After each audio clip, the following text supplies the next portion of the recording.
Celebrating Pakistan at 75th year of its existence. Pakistan मना रहे हैं, हम पाकिस्तान की खुशियां मना रहे हैं, लेकिन साथ ही साथ पाकिस्तान के हवाले से उसको मज़ीद बेहतर बनाने के लिए जो मेजर्स लेने चाहिए उन पर भी इस महीने में हम खुल के बात करेंगे।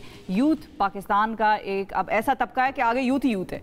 यूथ ही ने इस मुल्क को या तो आगे लेके जाना है, या तो वो इस मुल्क की बहुत बड़ी स्ट्रेंथ बन जाएगी, और या फिर वो इस मुल्क के लिए बहुत बड़ी वीकनेस और एक थ्रेट साबित होगी। क्योंकि क्वांटिटी जो है वो यूथ की हमारे यहाँ पे बहुत ज़्यादा है। क्वांटिटी और क्वालिटी ये यूथ खुद डिटरमिन करेगी। और बहुत सारी जगहों पर पाकिस्तान का निज़ाम, पाकिस्तान के हवाले से बनाई जाने वाली पॉलिसीज़ वो भी इनको इम्पैक्ट करेंगी। तो कौन सी ऐसी चीज़ें हैं जो इनके मुताबिक पाकिस्तान में बेहतरीन है, और कौन सी ऐसी चीज़ें हैं जो इनको मदद फराहम करते हुए पाकिस्तान में मज़ीद बेहतरी लाई जा सकती है। इस सारी सिचुएशन को हम एनालाइज करेंगे with the youth of Pakistan. और यूथ बहुत सारी हमारे साथ मौजूद है इस वक्त। बहुत सारे नौजवान लड़के लड़कियां मुख्तलिफ यूनिवर्सिटीज़ में पढ़ते हैं ये, और यहाँ पर आए हैं और ये हमें बताएंगे कि भाई ये पाकिस्तान के लिए क्या कर सकते हैं, क्या मसाइल हैं, क्या क्या कर रहे हैं, और इनके साथ जो हमारे एनालिसिस देने के लिए नंबर देने के लिए किसको कितने नंबर मिलेंगे।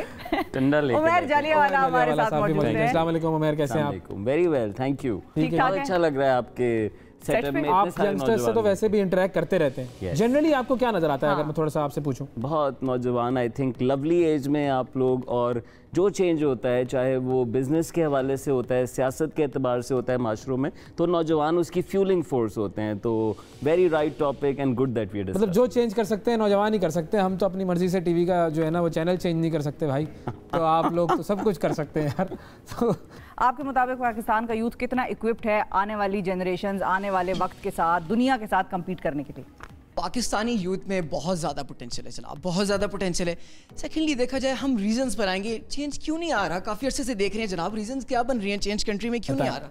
अब रीज़न पर आते हैं जनाब। सबसे पहले कि हमारी यूथ की रिप्रेजेंटेशन कहाँ है। यूथ को आप लोगों ने तस्लीम किया 74 सालों से। मुझे ये बताएं, आप डिफरेंट कंट्रीज़ में देखें, हमारे पाकिस्तानी जो हैं वो यूथ जब वो बाहर जाती है तो किस तरीके से पाकिस्तान का नाम रोशन करती है। आप ही के शो में फ्यू डेज बैक अगो इंग्लैंड के ब्रिटिश यूथ काउंसिल पार्लियामेंट के 2 स्टूडेंट अरकम अल हदीद और एक और जो उनकी बहन है वो आई, उन्होंने किस तरीके से ब्रिटिश यूथ काउंसिल में पाकिस्तान का नाम रोशन किया कश्मीर के हवाले से वॉइस चेंज करके, just because they recognise this the platform. हमारे पास प्लेटफॉर्म ही नहीं है, तो किस तरीके से हम रिप्रेजेंट करेंगे अब यूथ को?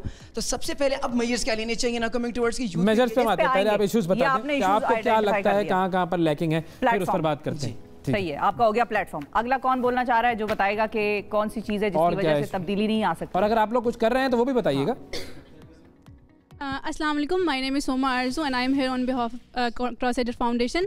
बेसिकली मैं BS साइकोलॉजी कर रही हूँ कायदम यूनिवर्सिटी से।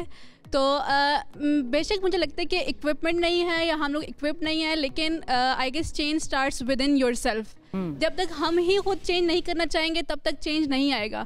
हमारी यूथ बेसिकली आजकल मोस्टली जो है वो कंप्लेन करती है कि पाकिस्तान में ये नहीं है, ये नहीं है, या हमारी गवर्नमेंट ने हमें ये फैसिलिटीज़ प्रोवाइड नहीं की, या हमारी एजुकेशन सेक्टर, बेशक ये सब कुछ है, मसले सारे एग्जिस्ट करते हैं, बिल्कुल ठीक है, सारे एग्जिस्ट करते हैं, लेकिन क्या हम क्या कर रहे हैं इस चीज़ के लिए? क्या हम खुद जो है वो अपॉर्चुनिटीज़ डेवलप कर रहे हैं या नहीं कर रहे? ये भी तो क्वेश्चन है ना, कि जहाँ पे हमें लगता है कि यहाँ पे हम कुछ कर सकते हैं, क्या हम वहाँ कर रहे हैं? अपनी छोटी छोटी स्पेयर्स ऑफ लाइफ में हम बहुत कुछ इस तरह से मेजर्स ले सकते हैं जो कि हम इम्प्रूवमेंट ला सकते हैं सोसाइटी में। जिस तरह से हम लोग, मैं बेसिकली यहाँ पे क्रॉस एडर फाउंडेशन के बिहाफ पे आई हूँ, तो हम लोग की एक फाउंडेशन है जहाँ पे हम लोग डिफरेंट एक्टिविटीज़ करते हैं यूथ की एम्पावरमेंट के लिए। अभी हम लोगों ने रिसेंटली एक स्कूल भी स्टार्ट किया, एक हम लोग पोर्टेबल स्कूल बिल्ड कर रहे हैं। तो ये छोटे स्कूल बना रहे हैं, या हम यही छोटे छोटे प्रोजेक्ट्स हैं। आई गेस यही जो है वो फॉर बेटरमेंट ऑफ पाकिस्तान ये ज़रूरी हैं जो हम लोग मेजर्स ले रहे हैं। ठीक है, चलें, ये अच्छी बात है कि छोटे छोटे काम हो रहे हैं, लेकिन क्या हम ये जान सकते हैं कि वो जो छोटे छोटे काम है उनका जब तक मैग्नीट्यूड बढ़ेगा नहीं तो उसका इम्पैक्ट कितना होगा? छोटी छोटी चीज़ों का अपने एक एरिया में तो इम्पैक्ट हो सकता है, लेकिन जब आपके पास पॉलिसी मेकिंग उस हवाले से हो रही हो, हालात साजगार बना दिए जाएं, हमारी यूथ बाहर की यूनिवर्सिटीज़ में जाकर पढ़ती है तो बड़ा ज़बरदस्त पढ़ती है। क्यों पढ़ती है? क्योंकि वहाँ पर पढ़ने का माहौल होता है। हम इधर जाते हैं यूनिवर्सिटी में तो वहाँ तो कराची यूनिवर्सिटी में तो फायरिंग ही होती रहती थी, तो जब फायरिंग होती रहती थी तो बस फिर पढ़ने का क्या माहौल बनेगा? तो ये तो मसला है, इस मसले से फिर कैसे डील करेंगे? सर इस मसले पे आने से पहले मैं जिस बात में बात करना चाह रहा हूँ वो बात ये है कि पहले तो मैं अपने आप को इंट्रोड्यूस कर लेता हूँ। मेरा नाम नुमान है और मैं जैसे कि सामने बताया मैं भी बहरिया यूनिवर्सिटी से बिलोंग करता हूँ।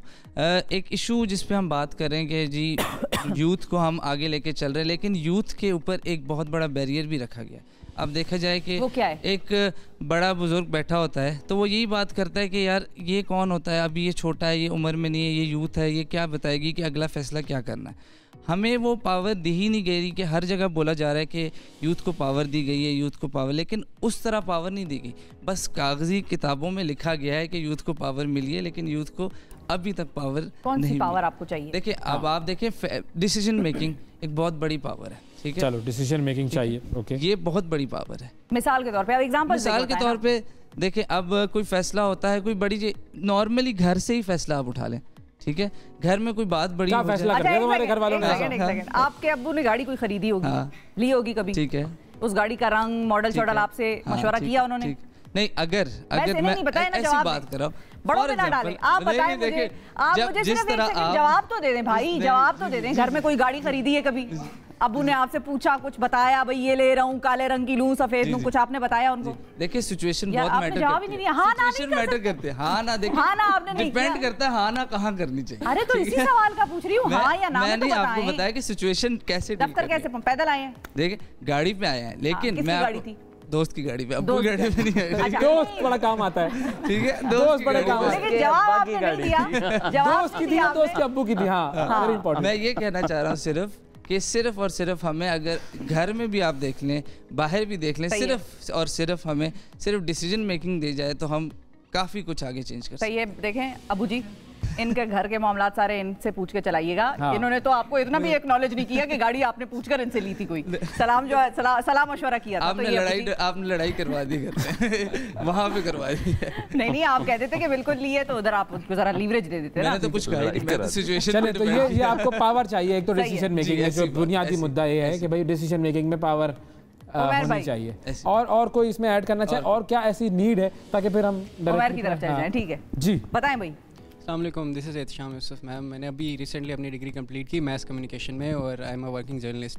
अच्छा, to get the correct answer we must ask the good question, the correct question. अगर हमारे पास एक मशीन है, लेट्स सपोज, वो ख़राब हो जाती है, हम उसे मैकेनिक के पास ले जाते हैं, तो वो सबसे पहले देखेगा इसका कौन सा पार्ट जो है वो काम नहीं कर रहा, फंक्शन नहीं कर रहा proper. So to get the answer कि सोसाइटी क्यों काम नहीं कर रही और सोसाइटी क्यों परफॉर्म नहीं कर रही, हमें इस सवाल का जवाब तलाशने की ज़रूरत है कि सोसाइटी का कौन सा हिस्सा है जिसमें फॉल्ट है। टू मी, जितना मैंने अपने कैरियर में देखा, अपनी स्टडीज़ के दौरान देखा, जैसा कि मार्क्स कहता है, एंगल्स कहता है, जितने बड़े फ़लसफ़ी हैं, रोसो कहता है, वो कहता है कि आपकी जो रूलिंग एलीट है, that designs your education system, your political system and your socio political system. तो आपकी जो रूलिंग एलीट है, जैसे वो आपकी सोसाइटी को कंस्ट्रक्ट करेगी, जैसे उसको डिज़ाइन करेगी, बिल्कुल वैसे ही आपका जो लोअर, इसको कहते हैं ट्रिकल डाउन इफेक्ट, बिल्कुल वैसे आपका जो लोअर तबका है वो बिल्कुल वैसे परफॉर्म करेगा। तो मेरे नज़दीक being a youngster, I must say कि हम ये जो जितनी जो डिबेट कर रहे हैं, ये बिल्कुल एक ऑब्जेक्टिव डिबेट है। हमें एक सब्जेक्टिव डिबेट की ज़रूरत है कि समझने के लिए कि जो माशरे का रूलिंग एलीट है, जो आपकी सोसाइटी को बताएं, समझाएं आप। फॉर एग्जांपल, जैसे मार्क्स कहता है कि आपका, इसको कहते हैं आप कॉर्पोरेट इफेक्ट। हमारे यहाँ पर आपको क्या लगता है कि क्या प्रॉब्लम आई है? फॉर एग्जांपल एजुकेशन सिस्टम, कौन सी ऐसी चीज़ है जो आप चाहते हैं कि हमारे एजुकेशन सिस्टम में हो और रूलिंग एलीट ने वो नहीं दी हुई आपको? Let me give you a very clear example. Covid का पेंडेमिक आया, पूरी दुनिया के अंदर वैक्सीन बन रही हैं, इंडिया हमारे नेबर में है, इस इंडिया ने अपनी वैक्सीन बनाई, वहाँ के स्टूडेंट्स ने बनाई, रिसर्चर्स ने बनाई, हमने अपनी वैक्सीन क्यों नहीं बनाई? जस्ट बिकॉज, मैं अपनी लाइफ से आपको एग्जांपल दे रहा हूँ कि फॉर 20 ईयर्स, एक मैथमेटिक्स की बुक है ना, जो हमारा एक स्टूडेंट पढ़ता है फर्स्ट ईयर सेकेंड ईयर, हम लोग पिछले 20 साल से वही बुक पढ़ाते आ रहे हैं। देयर इज़ नथिंग न्यू, कोई रिसर्च नहीं है उसमें, कोई एडअप नहीं हो रहा है। और आपने ऐसा एजुकेशन सिस्टम अपना बिल्ड किया हुआ है, कंस्ट्रक्ट किया हुआ है कि जो आपका स्टूडेंट है, दैट वो एक तोता बन जाता है, उसके अंदर कोई एलिमेंट। तो आप क्यों नहीं बने वो तोते? मैं शायद एक एक्सेप्शन हर माशरे में होता है, बाकी सारे तोते हैं जैसे आप ये कह रहे हैं ना, मतलब अभी आपकी बातों से मैं ये अंदाजा लगा रहा हूँ, तो तोते प्यारे आप एक्सेप्शन है और बाकी सारे भी हैं और तोतियां भी हैं। हाँ, तोते तोतियां सारे जो भी माशाल्लाह हमारे youngster. That was just an example on a lighter edge. तो मैं ये कह रहा हूँ कि आप नहीं आप ऑन अ सीरियस नोट भी एग्जांपल दे सकते हैं। आपकी बात का जवाब इन्हीं में से कोई देगा और क्या कि भाई ये आपके ख्याल में सारे आप लोग। हाँ तो मैं तोते मैं जो मेरा मुद्दा है मैं आपके सामने वो रख रहा हूँ, वो ये रख रहा हूँ कि आपने अगर अपनी सोसाइटी को ठीक करना है तो यू मस्ट आपने अपनी रूलिंग एलीट को ठीक करना है। रूलिंग एलीट को ठीक करें जाके रेवोल्यूशन और बाय कोई उसका हो कोई मीन हो, आपने अपनी रूलिंग एलीट को ठीक करना है। और एक पॉइंट में लास्ट में ऐड करूंगा कि आपके 75 ईयर्स हम सेलिब्रेट कर रहे हैं पाकिस्तान की इंडिपेंडेंस का। पिछले 75 सालों से चाहे वो आपका रिलीजियस तबका है या आपकी जो लिबरल तबका है, वो आपको एक ही चीज़ दिखाता आ रहा है कि तुम भी ठीक हो जाओ, नौजवान खुद ठीक हो जाएं, फलाना खुद ठीक हो जाए, अवैस सर खुद ठीक हो जाए, शिफा मैम खुद ठीक हो जाए, ठीक हो जाएगा। खुद कभी भी कोई भी ठीक नहीं हो सकता और उनको बताते हैं खुद वो। बिल्कुल। और यही बात हम भी कर रहे हैं अभी कि वो ठीक नहीं हो रहे और हम क्या कर रहे हैं। चले हमारा एग्रीमेंट हम भी ये कर रहे हैं। अच्छा चले अब हम जरा उमर साहब बहुत ही आप लोग अपने मजीद पॉइंट्स सोचें। बातें की हैं, बहुत मज़ा आया आपकी बातें सुन के। मैं इस पे ऐड ऑन करना चाहूँगा, कुछ बातों पे मैं साथ हूँ तुम्हारे। रूलिंग एलीट होती है हर जगह पे होती है। तो पाकिस्तान में ऐसे भी तो लोग रूलिंग एलीट में आए हैं जो कि सड़क से उठे हुए थे। बड़ी बड़ी जमातें ऐसे लोगों को सेनेटर बना गई, ऐसे लोगों को पार्लियामेंट में ले आई जो सड़कों से उठे हुए थे। बलूचिस्तान के अपने लीडर्स ने उन्हें लीड किया। कौन है ये रूलिंग एलीट? क्या मैं उस रूलिंग एलीट का हिस्सा हूँ? और अगर मैं नहीं हूँ तो मैं तुम्हें बताना चाहता हूँ कि मैंने पाकिस्तान की रूलिंग एलीट के साथ काम किया है। वो सारे तालीम पे काम करना चाहते हैं, वो सारे उस्तादों की ट्रेनिंग के प्रोजेक्ट्स बनाते हैं, ब्यूरोक्रेसी को रिफॉर्म करने के प्रोजेक्ट्स बनाते हैं। तो क्या वजह है वो नहीं हो पाता? क्या वजह, आपका क्या तो मैं इस बात को एक तो आर्ग्यूमेंट में ऐसे लूँगा कि देखो जो लोग पावर में होते हैं वो उस पावर के लिए बहुत मुशक्क़त करते हैं। आप सारे बैठे हुए, आप में से कौन लोग हैं जो कि पॉलिटिशियन बनना चाहते हैं इस मुल्क में? हाथ खड़ा करके बताएं। कौन है जो कि अपने घर वालों की जिंदगियां दाव पे लगाने के लिए तैयार हैं? कौन है जो रोजाना रात जलील होने के लिए तैयार है ट्विटर पे? आम चलता हुआ आदमी आपको कुछ भी बोल जाएगा। कौन है जो मैयतों पे जाने के लिए तैयार है साल बाद भी अपनी कॉन्स्टिट्यूंसी के अंदर? ये मुल्क एक कॉम्प्लेक्स मुल्क है और इस मुल्क में आप कॉन्स्पिरेसी लेंस से देखें तो फिर आप बैठ जाएं, आप कहें जब तक ऊपर वाले सही नहीं होंगे। लेकिन मैं तो ऐसे पाकिस्तान में पैदा हुआ जिसमें एयरपोर्ट्स थे, जिसमें मोटरवेज थे। मैंने इस पाकिस्तान से 35 मुल्कों में ट्रैवल किया। मैंने इस पाकिस्तान की तालीम को लेके पूरी दुनिया में ट्रेनिंग कराई, इसी मुल्क की तालीम को लेके। तो कहीं ना कहीं इसको फ्लिप देखने की ज़रूरत है। मैंने भी नौजवानी से यही सुना, मसला रूलर्स का है। लेकिन मेरे उस्ताद मुझे कहते थे the power is not at the top, the power is at the bottom. Power bottom के पास होती है। बॉटम जब जलसे में जमा हो जाता है तो वो पावर देता है। ये बॉटम क्यों जमा हो रहा है? ये बॉटम क्यों लुटने के बाद, रुलने के बाद, जलील होने के बाद जमा? क्योंकि इस बॉटम की अपनी थिंकिंग के अंदर फ्लॉ है। और ये मेरे लिए पाकिस्तान का रियल चैलेंज है। एम्पावर लफ्ज़ का मतलब होता है अंदर से पावर। मैं तुम्हें एम्पावर नहीं कर सकता, सिर्फ तुम अपने आप को एम्पावर कर सकते हो। So that's point number 1। Point number 2, ये जो love for an ideal state है, नया पाकिस्तान बनाएंगे, ऐसा पाकिस्तान हो जाएगा, वैसा पाकिस्तान हो जाएगा, ये आपका मेरा ख्वाब है, ये कुदरत की स्कीम नहीं है। कुदरत की स्कीम ने इस मुल्क को मसाइल दिए हैं और इस मुल्क के मसाइल इस मुल्क के नौजवानों का पोटेंशियल है। आप पोटेंशियल इसलिए रखते हैं, आप पूरी दुनिया में कहीं भी इसलिए चल जाते हैं क्योंकि आप पाकिस्तान में बगैर बिजली के जी लेते हैं। आप पाकिस्तान में बसों के ऊपर लटक के चले जाते हैं, आप हैक्स निकालते हैं, आप क्रिएटिव हैं, आप जुगाड़ निकालते हैं। फैसिनेटिंग। अगर ये मसाइल ना होते तो आप भी बहुत बुद्धू होते और नौजवान। मतलब ये अगर हम एक बहुत ही आइडियल एनवायरनमेंट में किसी को रख लें तो वो इतनी लर्निंग नहीं करेगा। सो ये जो हमारा प्रॉब्लम है, जस्ट क्लोजिंग दिस, इसी से आपका पोटेंशियल है, इसी से आप सबकी पॉसिबिलिटीज हैं। आप धंधा करें, आप सियासी जमात लगाएं, आप डेवलपमेंट के अंदर किरदार अदा करें। छोटे प्रोजेक्ट से लेके बड़े बड़े स्कूल, बड़े बड़े एम्बुलेंस के, सब कुछ फ्लाई करता है इस मुल्क के अंदर। पॉसिबिलिटीज़ देखेंगे, 10 साल पहले शुरू होने वाला इदारा हर शहर के अंदर दस्तरखान लगाए हुए भूखे लोगों को खिला रहा है। तो आप भी ये काम कर सकते हैं। सो नंबर 2, इन्हीं प्रॉब्लम से हमारी सारी पॉसिबिलिटीज़ हैं। और लास्टली आपने कहा प्लेटफॉर्म नहीं है, और क्या प्लेटफॉर्म आपको कुदरत देती कि आप तमीज़ की बात कर लेते, आप कचरा उठा लेते और लोग आपके दीवाने हो जाते। इससे बड़ा प्लेटफॉर्म नहीं मिलता। बाहर मुल्कों में मैंने काम किया, मुझे समझ नहीं आता मैं क्या काम करूं इधर। पाकिस्तान में काम ही काम है करने के लिए। सो इससे बड़ा लॉन्च पैड, इससे बड़ा प्लेटफॉर्म। सो मैं आपको फ्लिप करने की बात कर रहा हूं। जहां आपकी शिकायत भी है, देखें जहां आप हुकूक की बात करते हैं वहां जिम्मेदारी की बात भी ज़रूरी है। और ये वो जिम्मेदारियां हैं जो मेरी नज़र में नौजवान लेके बहुत चेंज की। बहुत सारे मसाइल जिनकी आपने निशानदेही की और कुछ के हवाले से बात की उमैर ने। अब आपको क्या लगता है कि क्या आप लोगों के अंदर वो पोटेंशियल जिसको हम कहते हैं कि दुनिया में तो जाकर हम काम कर लेते हैं, यहाँ पर मसाइल हैं तो हम दुनिया में जाकर उन मसाइल का मुकाबला कर लेते हैं, और दुनिया में बड़े बड़े लोग जो हैं वो पाकिस्तानी हैं जिन्होंने बड़ा अच्छा काम किया है, यहाँ पर आपको क्या चीज़ ऐसी है जिसमें लगता है कि अगर ये भी हो जाए तो मेरा पोटेंशियल डबल हो सकता है, या वो एनवायरनमेंट जो है बेहतर हो जाए तो फिर मैं यहाँ पर भी बैठ के परफॉर्म कर सकता हूँ? तो बेसिकली मैं ये कहना चाहूँगा कि जो हमारी यूथ है, हमारी उस तरह लर्निंग नहीं हो रही, हमें प्रैक्टिकल लर्निंग भी चाहिए। हम लोग जो हैं वो, जैसे भाई ने भी बात की थी कि हम तोते बने हुए हैं, मतलब हमारी थ्योरी बेस्ड चल रहा है अभी तक, लेकिन हमें चाहिए कि हम प्रैक्टिकल लर्निंग ज़्यादा करें और थ्योरी को साथ साथ लेके चलें। जाहिर सी बात है जब हम थ्योरी पढ़ेंगे तो हमें उसका पता चलेगा कि हमने प्रैक्टिकल में क्या करना है। प्रैक्टिकल लर्निंग से कौन रोकता है? देखें, रोकता कोई भी नहीं है, लेकिन हमें उसके मौके भी नहीं फराहम किए जाते ना। ज़्यादा जो हमारा पाकिस्तान का आप कह लें एजुकेशन सिस्टम है, वो भी तक जो टिपिकल एजुकेशन या आप ट्रेडिशनल एजुकेशन सिस्टम कह रहे हैं वही चलता हुआ आ रहा है। आपकी प्रैक्टिकल लर्निंग कम है, थ्योरी बेस्ड ज़्यादा है। जॉब मार्केट देख लें आप या बिज़नेस मार्केट देख लें तो उस तरह के मौके हमें फराहम ही नहीं किए जाते कि हम जो है वो आगे ग्रो कर सकें। तो हमें ये कि प्रैक्टिकल लर्निंग पे जो है मतलब कोई इसको बात को आगे बढ़ाना चाहेगा या इनकी बात को कोई कॉन्ट्राडिक्ट करना चाहेगा तो बता दे। दरअसल जो इन्होंने सवाल किया, इनका ये इन्होंने जो बात की कि प्लेटफॉर्म मुहैया नहीं किया जाता, दरअसल बात यही है कि प्रैक्टिकल वर्क में आपको जो है स्कूल लेवल से ही प्रैक्टिकल सिखा देना चाहिए हर इंस्टीट्यूट को, लेकिन हमारे यहाँ पर स्कूल लेवल से लेकर इंटरमीडिएट और फिर यूनिवर्सिटी लेवल में भी बाकायदा प्रैक्टिकल्स उस तरह से नहीं सिखाए जाते।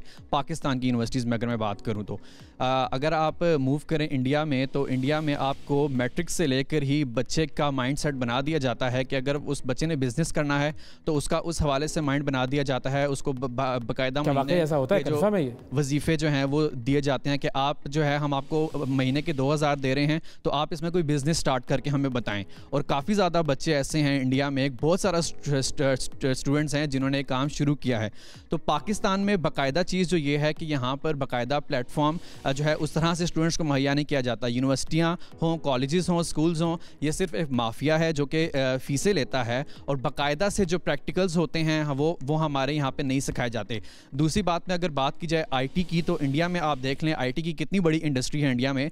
पाकिस्तान में आप आईटी का लेवल देख लें कि यहाँ पे जो स्टूडेंट्स हैं वो अगर कोई ऑनलाइन आईटी सीख भी रहा है तो वो पाकिस्तान से मूव करके किसी और कंट्री में चला जाता है। यही बात, बाहर क्यों जाते हैं? वैसे ये बात बड़ा वैसे पॉइंट है भाई, बाहर आप लोग जाते हैं। एक तो ये भी है कि जो आपने कहा ना कि वो प्लेटफॉर्म नहीं फराहम किया जाता प्रैक्टिकल वाला, हम खुद काम करना चाहते हैं। मतलब मेरा ये सवाल भी है कि बहुत सारी सिचुएशंस में हमने तो खुद ये देखा है, क्योंकि प्रैक्टिकल हम तो यहाँ पे रोज़ करते हैं ना, तो हमें ये भी लगता है कि जो नौकरी लेने आ रहा होता है वो तो बड़ा ईगर होता है कि मुझे इंटरव्यू करें, ये सीवी मेरी, ये इसका एक्सपीरियंस, ये मेरा रेफरेंस के लिए आप कॉल करें। जब वो काम पे आ जाता है तो फिर वो उसको होता है कि अब तो नौकरी मिल गई है, अब चिल करो। या फिर बहुत मरतबा ऐसा होता है कि इंटरव्यू जब हम ले रहे होते हैं तो उसमें ही वो फौरन सामने आ जाता है कि यार आपने तो कुछ किया ही नहीं है। हम तो यहाँ पर मैं एक और बात करूँ कि अब क्योंकि दुनिया जो है वो डिजिटल की तरफ मूव हो रही है और आईटी की तरफ मूव हो रही है, तो पाकिस्तान में ख़ास तौर पर आर्टिफिशियल इंटेलिजेंस जो है वो पूरी दुनिया में काफ़ी ज़्यादा इस वक्त उसका रुझान है। उसके बाद जो है आर्टिफिशियल इंटेलिजेंस की बात करें तो उसके बाद हम जो है कोडिंग है जिसको हम देखते हैं। तो फिर इस तरह क्या ऐसा है कि पाकिस्तान में अभी तक इस तरह का कोई बड़ा प्लेटफॉर्म जो है आर्टिफिशियल इंटेलिजेंस के हवाले से वो नहीं दिया गया। आप बना सकते हैं? देखें, हम तो मीडिया के स्टूडेंट्स हैं, तो फिर अच्छा, मीडिया क्यों पढ़ रहे हैं वैसे? जी, मीडिया क्यों पढ़ रहे हैं? ये पैशन है। और क्या करेंगे आगे लाइफ में? जर्नलिज्म। और फिक्र आपको कोडिंग वालों की है। ये बंदा पसंद आया मुझे भाई। ये वेरी गुड, तालियां इस बंदे के लिए। गुड, अच्छा है तो रिपोर्ट तो करेगा, और क्या रिपोर्टिंग करेगा। ये उन्होंने पहली रिपोर्टिंग मेरा ख्याल है किसी टीवी पे बैठ के चैनल के हवाले से की है कि भाई हमारे प्लेटफॉर्म बनाने में क्या प्रॉब्लम है? आप लोगों ने मुख्तलिफ जगहों पर मुख्तलिफ प्लेटफॉर्म्स देखे होंगे जो काम करते हैं, आप एक प्लेटफॉर्म पर काम। अब आपने सबसे मेन सवाल किया है कि आप बना सकते हैं और ये सबसे करना चाहिए। मुझे अभी तक इतनी देर में ये बात नहीं समझ है, हम सारे काफ़ी लोगों को ब्लेम करें, लेकिन हम कर किसको ब्लेम रहे हैं मुझे ये आज तक इस अच्छा, उसमें एक रीज़न और भी है। यहाँ पे ज्यादातर स्टूडेंट्स जितने बैठे हैं वो मीडिया और मास कम्युनिकेशन वाले हैं, तो उनके डोमेन्स अलग हैं। आईटी वाले क्या पता ये काम कर रहे हैं, ये इसमें कोई दो राय नहीं है कि हम पाकिस्तान आईटी में दुनिया से बहुत फिलहाल पीछे है, और लेकिन हमने पेस भी पकड़ी। लेकिन ये हो सकता है ना कि आज दो आईटी वाले मिलकर बैठकर ये सोचें कि चलो हम एक छोटा सा ऐसा प्लेटफॉर्म शुरू करते हैं जिस पे हम लोगों को कोडिंग सिखाएंगे। वैसे तो यूट्यूब पे सारी कोडिंग दुनिया की सारी चीज़ें अवेलेबल हैं, वो खान अकेडमी वगैरह क्या क्या है सब कुछ सिखा रहे हैं वो। तो हम भी वो कर तो सकते हैं। क्योंकि अवैस एंड में बनाना तो हमने ही है ना। मुझे वही मेरा मेन सवाल है कि हम ब्लेम किसको कर रहे हैं? क्या पीपल इन देयर 40s? उनको समझाओ भाई, हम किसको ब्लेम कर रहे हैं? मेन सवाल है। अगर हमें इसका जवाब मिल जाए ना कि हम किसको ब्लेम करें, तो हमें मिलेगा कि हमें किसी को हम ब्लेम कर नहीं पा रहे हैं। सो स्टार्ट तो हमें ही नीचे से लेना होगा। जैसे हम एक फाउंडेशन चला रहे हैं, क्योंकि मुझे ऐसा लगा अभी तक इस्लामाबाद में या पाकिस्तान में कोई प्लेटफॉर्म नहीं है जो ओनली एक youth by youth for youth हो, जो हम एक्टिविज़म को प्रमोट कर रहा हूँ। सो आई थिंक यूनिवर्सिटी से भी स्टार्ट कर सकते हैं हम। तो आपने जब बनाया अपना प्लेटफॉर्म तो आपको कोई मसला हुआ? बहुत सारे हैं। क्या? मैं आपको स्टार्ट से बताता हूँ। जब मैंने मुख्तसर मैं राइटर हूँ। मैंने जब अपनी पहली किताब लिखी थी, आपको पता है मुझे 52 पब्लिशर्स ने पाकिस्तान में रिजेक्ट कर दिया था। अच्छा। बल्कि मैं अभी उमैर सबसे ही बात करता था कि आपको भी किताब लिखनी चाहिए। तो 52 पब्लिशर्स ने रिजेक्ट कर दिया। अगर आप कोई भी स्टेप ले रहे हैं पाकिस्तान में, तो रिजेक्शन तो सबसे पहले आएगा। और ये 52 तक शायद मैच चलता रहे, बाकी सारे बहुत और चलेंगे, लेकिन बाकी 15 पे रुक जाएंगे। तो कोई भी आप स्टेप लेंगे और उस दिन स्टार्ट होगा जिस दिन आप बोलेंगे कि नहीं कौन है जो बना के देगा, और आप खुद सोचेंगे नहीं मैंने आईटी। वो किताब आपकी जो है वो छप गई? हाँ छप। उस किताब के बारे में बताएं। वो एक पॉलिटिक्स पे which scientifically disproves the myth that politics, सियासत हमारे बदलाव के लिए ज़रूरी है। सही है। वो प्रूव करते हैं कि सियासत नहीं ज़रूरी है। हम सब ने इंडिविजुअल स्टैंसेस लेने में अपनी टीम मेंबर से बात कर रहा था जो आज यहाँ पे मौजूद है रात को, कि इंडिविजुअल चेंज से स्टार्ट होगा। अगर आपका बिस्तर सही नहीं है, जब आप सुबह सो के उठते हैं, तो आप चेंज पे डायरेक्ट इमरान खान पे मत जाया करें। उन्होंने चेंज नहीं लेकर आना। आप नीचे से स्टार्ट करेंगे, आप अपने कमरे से स्टार्ट करेंगे, आप घर से स्टार्ट करेंगे, आप कॉलेज लेवल पे जाएंगे, और फिर कॉलेज लेवल से वहाँ से एक रेवोल्यूशन स्टार्ट होता है।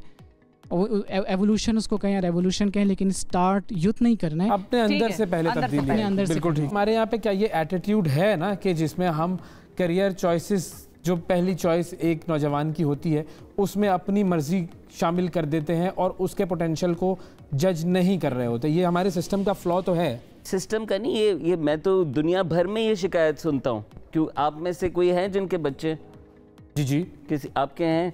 क्या आपकी चाहते हैं ऐसा करे? लेकिन चूंकि हम एक ऐसे मतलब तजर्बात से गुजर चुके हैं जिसपे ये फैसला किया है कि नहीं, करना वही देना चाहिए इनको जो कि वो चाह रहे हैं, और मिसाल के तौर पे उसमें पोटेंशियल उनका ज्यादा लग रहा होता है उनकी जो है। अब मिसाल के तौर पे इधर आप दोनों से भी मेरा सवाल है, क्योंकि आपका नन्ना मुन्ना आया है, उसके बारे में भी जाहिर है फादर इज थिंकिंग, और अवैस के भी हैं। अगर मिसाल के तौर पे बच्चा कोई ऐसी चीज़ की तरफ जा रहा है, पोटेंशियल और उसका शौक इधर भी था, लेकिन उसका अब पैशन उस तरफ हो गया और वो जा ऐसी जगह पर आया कि आपको नजर आ रहा है he might not and up well. हो सकता है अर्निंग के लिहाज से या कोई और सिचुएशन हो सकती है, इंडस्ट्री इनस्टेबल है या जो भी है, he might not and up well. इधर वो अच्छा काम कर रहा है, लेकिन अब उसका शौक उधर है और यहाँ से वो सब अच्छा बनाया हर चीज़ छोड़ के उधर जाना चाह रहा है। हाँ, आप लोग क्या करेंगे? मैं तो यही जो नतीजा जो अवैस ने कहा ना कि समझ ये आता है, एक तो नौजवानों को भी मैं कहता हूँ, माँ बाप को भी, कि ये एक काम क्या होता है, मैंने बस ये एक काम कर, मैंने बस डॉक्टर बनना है। कल मैं कॉन्फ्रेंस एक नौजवानों के साथ फैसिलिटेट कर रहा था, वो डॉक्टर है, पाकिस्तान के 10 इमरजेंसी डॉक्टर्स हैं, उनमें से एक है, लेकिन मशहूर ब्लॉगर है। तो मेरा बच्चा हुआ तो लोग मुझे कहते हैं अच्छा स्पीकर आ गया, अब वो थोड़ा भी आऊ कर रहा होता तो कहते हैं ट्रेनर बनेगा, ट्रेनर। तो एक प्रेशर भी होता है। तीसरा, माँ बाप की अपनी ख्वाहिशात होती हैं। आप जो नहीं बन सकी, आप कहेंगे मेरी बेटी तो बनेगी ना वो। आपको जो मुश्किलात हुई आप नहीं चाहेंगे कि आपके, तो मैं इस जेनरेशनल कॉन्फ्लिक्ट से पीस पे हूँ। ये पंगा जो है सिर्फ आपका नहीं है, ये हमेशा का पंगा है। और आप भी अपने बच्चों के साथ फेस करेंगे। इसके अंदर we have to be more understanding. कभी कभी मैंने ये भी देखा है शिफा के लोग जब बहुत इंसिस्टेंट होते हैं ना कि वो कुछ करना चाहते हैं, तो उन्हें करने देना चाहिए। तो यही थ्योरी है मेरी कि भाई करने देंगे, उसे कहेंगे कि भाई इसमें हमारे ख्याल में ये प्रॉब्लम्स आएंगी शायद, उसके लिए अपने आप को इक्विप कर लो। और अगर फिर भी भाई चल रहे हो, गिर गए, तो उठाने के लिए कोशिश जितनी हो सकेगी कर लेंगे।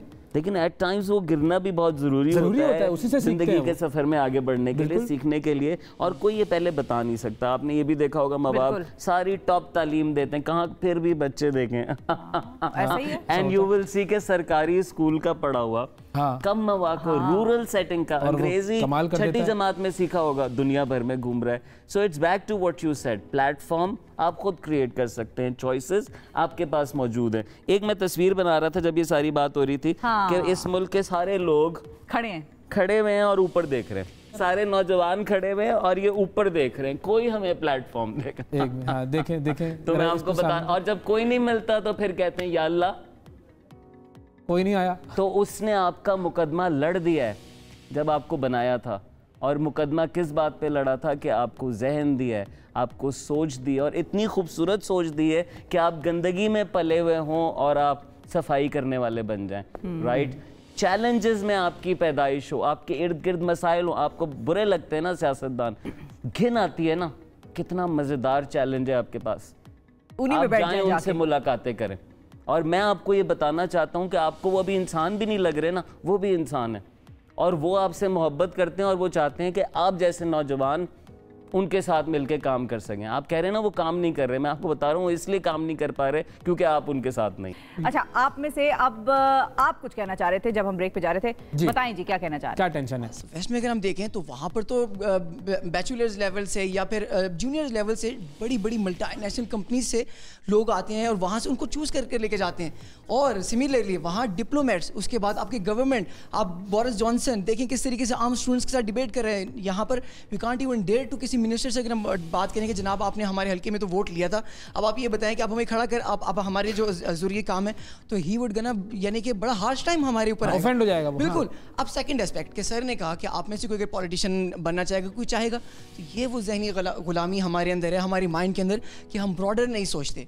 हम ब्रॉडर क्यों नहीं सोचते? हम ब्रॉडर इसीलिए नहीं सोचते कि जो हमारे मुआशरे के जो स्टीरियोटाइप्स हैं वो हमें इस तरीके से सोचने नहीं देते, मजबूर करते हैं हमें इस चीज़ पे। तो ज़हनी ग़ुलामी से निकलना होगा हमें। और अगेन एक और चीज़ कि हमारे जब तक हमें प्लेटफॉर्म, एक और बात की गई कि जी प्लेटफॉर्म तो बहुत ज़्यादा है, किस तरीके से प्लेटफॉर्म है? क्या यूथ के इंटरेक्शन पार्लियामेंट के साथ, पार्लियामेंटेरियंस के साथ है या नहीं?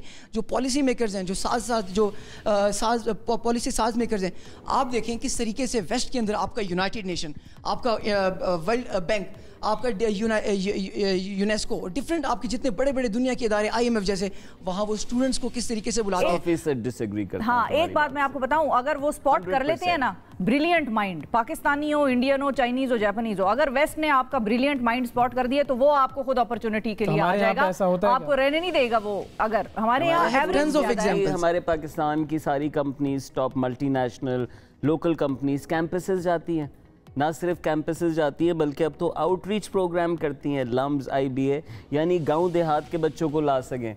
जब वो ग्रेजुएट कर रहे होते हैं तो टॉप कंपनीज उनके पास आती हैं जॉब फेयर्स के लिए। ये बात दुरुस्त है कि एक बड़ा पब्लिक यूनिवर्सिटीज़ का सेगमेंट है जिसको शायद ये मौका नहीं मिलता, लेकिन पाकिस्तान, मैंने कहा ना, कॉम्प्लेक्स मुल्क है, इसमें बहुत कुछ होता भी है। जो आप कह रहे हैं वो बिल्कुल होता है। आप कह रहे हैं पॉलिटिशियंस के साथ डायलॉग नहीं होता, मैं कितने डायलॉग्स मैंने खुद फैसिलिटेट कराएं, सामने सियासतदान बैठे हुए, नौजवान बैठे हुए, लेकिन करने के लिए इसके अलावा कोई बात नहीं होती। नौजवान सिर्फ ये कहता है आप ऐसा क्यों नहीं, आप वैसा क्यों नहीं, आपने ये, आपने वो। नौजवान ये नहीं कहता मैं ये करना चाहता हूँ, वुड यू सपोर्ट मी? और मैं कॉन्फिडेंस के साथ मैं कहता हूँ कि अगर तुम खड़े होकर अपना आइडिया प्रेजेंट करो, फ़र्क ही नहीं पड़ता किस जमात से बात करो, फ़र्क ही नहीं पड़ता तुम किस सरकारी डिपार्टमेंट में गए हो, वो सब काम करना चाहते हैं। वो इसी वजह से काम करना चाहते हैं कि अवाम का प्रेशर बढ़ गया है, मीडिया उनको कवर करिए and they want positive stories, but rarely मुझे कोई नौजवान देखें। सेकेंडली, नौजवान कैंपस से निकला हुआ इतना इंटाइटल्ड होता है, मैं ख़त लेकर आया हूँ, मुझे मिल नहीं रहे। एक्सक्यूज़ मी, आप अभी शुरू कर रहे हैं काम। अगर आपको 10 दफ्तरों में जाना पड़ता है, निगोशिएट करना पड़ता है, अपना केस मनवाना पड़ता है, उनको एविडेंस ला के देना पड़ता है, तो ये तो आपकी अच्छी ट्रेनिंग का हिस्सा है। मेरे इदारे से 16 साल, 17 साल, 18 साल के नौजवान सिंध की हुकूमत के मिनिस्टर से जाके मिलते थे, हमें मुत्तहिदा ने सपोर्ट किया, हमें पीपल्स, हम अब 17-18 साल के थे यार गालियों से भरे हुए। तो इसलिए मैं कह रहा हूँ कि जो दूसरी साइड है ये सिर्फ इल्ज़ाम तराशी करती है और अपने एंड से कोई सल्यूशंस लेके नहीं जाती। और बेशुमार पाकिस्तान में यूथ लेड ऑर्गेनाइजेशंस हैं, उनके नेटवर्क्स हैं जिन्हें इंटरनेशनल डोनर्स ने सपोर्ट किया है। ये आपकी तरह के नौजवान हैं जिन्होंने अपनी कम्युनिटी में उठ के कोई काम किया और बड़ा इदारा बन गए। अच्छा, दो चीजें हैं मेरे ज़हन में अभी। और इसके बाद फिर गर्ल्स, खवातीन स्पीक अप। खवातीन कहाँ बोलती हैं भाई, यही तो अभी बोलेंगे, अभी बताती हैं। एक और बात कह दूं कि देखें, वेस्ट की आपने बात की, एक मिनट आप वेस्ट में होते, आप वेस्ट में होते तो आप बर्गर्स फ्लिप करते, आप पेट्रोल पंप पे खड़े होकर पेट्रोल डालते, आप जीन्स बेचते, आप सारी चीजें करते। आप पाकिस्तान में इसमें से कुछ करने के लिए तैयार नहीं है। इसमें आपको ये मसला है कि मेरे दोस्त आ जाएंगे, फिर मसला है मेरे बाप मुझे इजाज़त नहीं देता, फिर मसला है मेरा। तो नौजवान के पास हर चीज़ के लिए कोई और बाहर का मौजूद है। हालांकि वो नौजवान है जो कि शराबें पीता है, जो कि नशे करता है, जो कि रिलेशनशिप्स रखता है, जो कि बदमाशियाँ करता है, इन चारों चीज़ों पर ना कोई प्लेटफॉर्म है, ना कोई फैसिलिटेशन है, बल्कि उल्टा इलीगल काम है, अंदर जा सकता है और कितने भरम से करता है। तो बात है मोटिवेशन की और डिज़ायर की, अंदर क्लैरिटी लाने की। और आपका जितना गुस्सा है इस पे शुक्र अदा करें, अपने मसाइल पे शुक्र अदा करें और अब सोचें कि अब मैंने करना क्या है। और जिस दिन आप क्लियर हो जाएंगे अपने कागज़ पे आपने क्या करना है। मैंने 15 साल नॉन स्टॉप प्रपोजल्स लिखे हैं इस मुल्क में, करोड़ों रुपए के, सारे फंड हो गए। मेरी शक्ल देखो लिखने वाले कम है इस मुल्क में हल करने वाले कम है। जब आप हो जाएंगे आपको इतनी पार्टनरशिप्स मिलेंगी कि आपके पास टाइम नहीं होगा। फाइनली अगर हम फाइनल कमेंट कंक्लूजन की तरफ जाएं तो वही सवाल जिसका हमने आगाज़ में जिक्र किया था, क्या ऐसी चीज़ होगी कि जिससे हमारा जो नौजवान है वो पाकिस्तान के लिए कुछ बड़ा कर सके। पाकिस्तान में यूथ बल्ज है, आप जानते हैं ये बात। हम 60% 30 साल से छोटे हैं और ये अभी बड़ा होगा। और ठीक है, हर 4 साल बाद नए नौजवान वोट देने के लिए आ जाते हैं। खान साहब ताकत में आए उसकी बड़ी वजह नौजवान थे, राइट, नए वोटर्स थे। आपको पुरानों से इख्तलाफ है, आप नई फोर्सेस बना सकते हैं। आप बहुत सारे ऐसे नौजवानों को जानते हैं जिन्होंने कभी वोट नहीं दिया जो कि वोट देने के लिए जाएंगे। नंबर 2, जब भी ऐसी गैदरिंग्स का हिस्सा बने अपने आप को डिग्निटी दें बतौर नौजवान। सिर्फ नारे लगाने के लिए, फ़ोटो आपके लिए अगर आपको बुलाया गया है तो कुछ ऐसी शाइस्तगी से कोई ऐसा तरीका बनाएं कि वो गुफ्तगू भी हो जाए। देखें, आपने पंगा नहीं करना, ये साबित करने ना जाए मैं सही हूँ। काम जो करना है वो मुमकिन बनाएं, लड़ाई में काम नहीं होता। नंबर 3, जब भी आप जमातों का हिस्सा बने, अपने कॉलेज में हिस्सा बने, तो हमेशा जिम्मेदारी के साथ साथ पावर भी सीख करें। ये पावर आपका हक है और ये आपको ज़्यादा एम्पावरमेंट फील कराएगा। जो बाकी चीज़ें हैं उसमें आपके पास एक ट्रैक है। ये एनर्जी आपकी जो इस वक्त है कभी वापस नहीं आनी, राइट। इस वक्त जितना आप फेल हो सकते हैं आप जिंदगी में कभी इतना फेल नहीं होंगे। रिस्क भी अभी ही ले सकते हैं आप, right, you can take risk. इस एज में आपकी ईगो कम होनी चाहिए। बिल्कुल, अभी क्या है, स्टूडेंट है ना, हर जगह पहुंच जाए। दफ्तर नहीं खुल रहा, खटखटाए। मैं यूथ सेक्रेटरी के दफ्तर के बाहर 3 महीने बैठा हूँ। मैं पाकिस्तान के टॉप यूथ इदारे का CEO था उस वक्त। 3 महीने तक वो मुझसे नहीं मिलते थे। 3 महीने बाद वो मुझसे मिले, फिर उन्होंने बहुत काम किया मेरे साथ। ये 3 महीने मेरा इम्तिहान था, मैंने बड़ा होना था, राइट। आपने भी तो अपने अंदर राइज करना है ना। तो जो चैलेंज है उसको राइज के लिए इस्तेमाल करें, भरपूर तालीम हासिल करें। ये ना सोचें कि प्लेटफॉर्म नहीं है, ये सोचें कि आपके इर्द गिर्द क्या मौजूद है और उसके साथ आप क्या शुरू कर सकते हैं। कुदरत के निज़ाम में सीड छोटा होता है, राइट। हम कहते हैं ना छोटा चेंज है, लेकिन आपने देखा है वो सीड कितना बड़ा दरख्त बनता है और वो बड़ा दरख्त बन के फिर और बच्चे भी देता है। और बड़ा दरख्त बनने के लिए उसे जमीन के अंदर घुसना पड़ता है, दबना पड़ता है। So believe in that power, believe in that power of nature. It does not matter. You can start. Idi Saab started with a small seed, one stretcher. It became the biggest ambulance service network. Fascinating, right? So गहरी सांस, पैर जमाएं, inhale, कंधे खोलें और पहले अपनी जहन की गुलामी से निकल आए और अब जहां जाएं हाथ मिलाने वाले बने। आप इस मुल्क के जवान हैं, ना आप भीख मांगने जा रहे हैं ना आप चढ़ाई करने जा रहे हैं, आप तो हाथ मिला के एक्शन मुमकिन बनाना चाहते हैं। एक्शन और ये भी अपने जहन में रखें कि आप लोगों के बगैर कुछ चल नहीं सकता। हाँ। ये आप ही चलाएंगे और आपने ही चलाना है और ये आप ही की चलाने के मोहताज हैं सारे जिनको हम ब्लेम कर रहे हैं। ये अगर आपका वोट इनको नहीं मिलेगा तो इनमें से एक नहीं है जो इन ऐवानों में जाके बैठ सके, चाहे किसी भी जमात का हो, वो आपके वोट के मोहताज है। और ये सिर्फ यूथ के लिए नहीं बाकी पूरी आवाम के लिए भी है कि आप असल ताकत का सरचश्मा है जो इस मुल्क में फूटेगा तो ये सारे ऐवानों में पहुंचेंगे। अपना भी बहुत ख्याल रखिए, पाकिस्तान का भी बहुत ख्याल रखिए और अपने पेरेंट्स का भी बहुत ख्याल रखिए। और अब्बू जी से तो जाके आप स्पेशल लीजिएगा, जरा स्पेशल